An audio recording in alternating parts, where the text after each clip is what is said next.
ఎందుకు ఇలా జరుగుతుంది? మీ అమ్మ తలకి బలంగా దెబ్బ తగలడం వల్ల చిన్న మెదడులో నరాలు చిట్లి ఇలా పిచ్చి పిచ్చిగా బిహేవ్ చేస్తున్నారు. మా అమ్మకి ఇప్పుడు క్యూర్ అవుతుంది డాక్టర్. అది నా చేతిలో లేదు. మీ అమ్మగారు టైం టు టైం మెడిసిన్ వాడాల్సింది. ఒక్కరోజు మిస్ అయినా చాలా డేంజర్ అవుతుంది. డేంజర్ అంటే ఏమవుతుంది డాక్టర్? అది మెల్లమెల్లగా మీ అమ్మ అందరి ఫేసెస్ మర్చిపోతారు.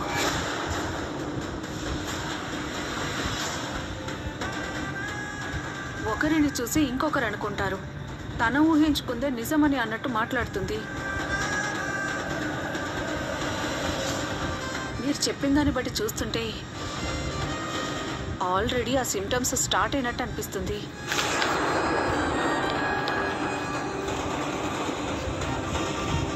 అది స్టేజ్ మారకుండా మీ అమ్మగారిని జాగ్రత్తగా చూసుకోండి. అలాగే డాక్టర్. రే తేజ. అమ్మా ఏంటమ్మా నువ్వు ఎందుకు బయటకు వచ్చావు? అసలు నీ హెల్త్ ఏం బాగోలేదు. పడుకుందు, లోపలికి వెళ్దాం. అది కాదురా నేను చెప్పేది. అమ్మా పదమ్మా, లోపలికి వెళ్దాం. పద.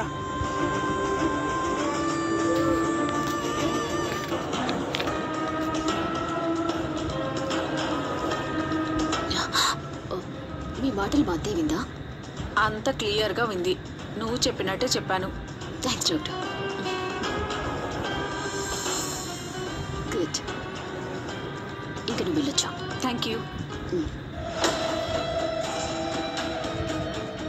అత్తయ్య, మీకు మీరే నాకు పిచ్చి ఉంది అని నమ్మేలా చేస్తాను. చూడండి. రే తేజ, ఆ డాక్టర్ ఏంటిరా నా గురించి అంటుంది?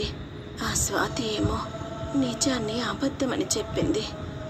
ఈ డాక్టర్ ఏమో నాకు లేని పిచ్చి ఉందంటుంది. అసలు నాకేం అర్థం కావడం లేదురా. నిజంగానే నాకు పిచ్చి ఉందంటావా?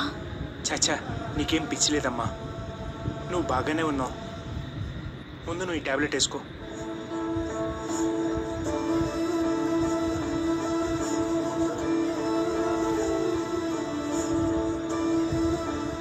వేసుకోమా. రే అసలు నాకేమైందో చెప్పరా?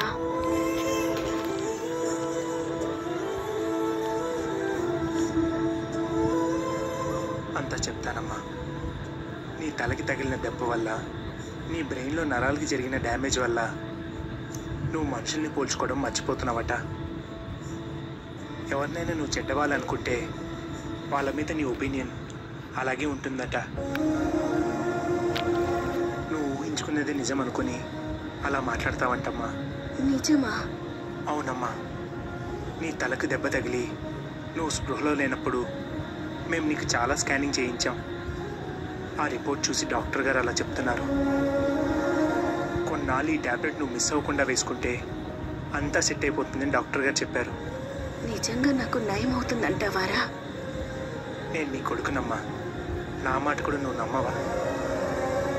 నీ మాట నమ్ముతాన్రా.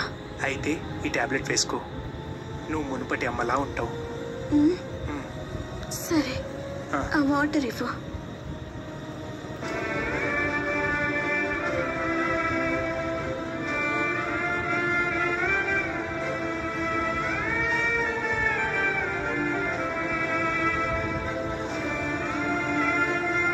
పడుకోమా, పడుకో.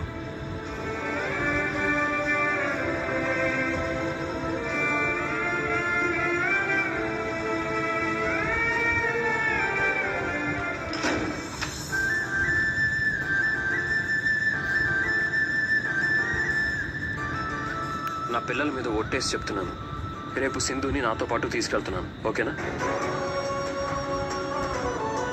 నిజంగా మా అమ్మ సింధుని మా ఇంట్లో మాతో పాటు ఉండడానికి ఒప్పుకోకపోతే నేను కూడా ఆ ఇంట్లో ఉండను.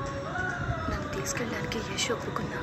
అత్తయ్య ఎట్టి పరిస్థితుల్లోనూ నన్ను ఆ ఇంట్లో ఉండడానికి ఒప్పుకోదు.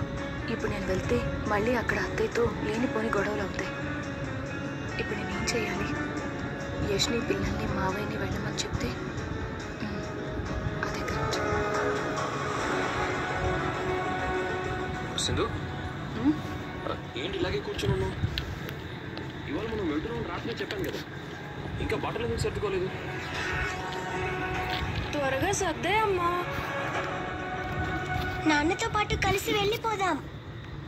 యష్, తొందరపడకుండా నిదానంగా ఆలోచించు.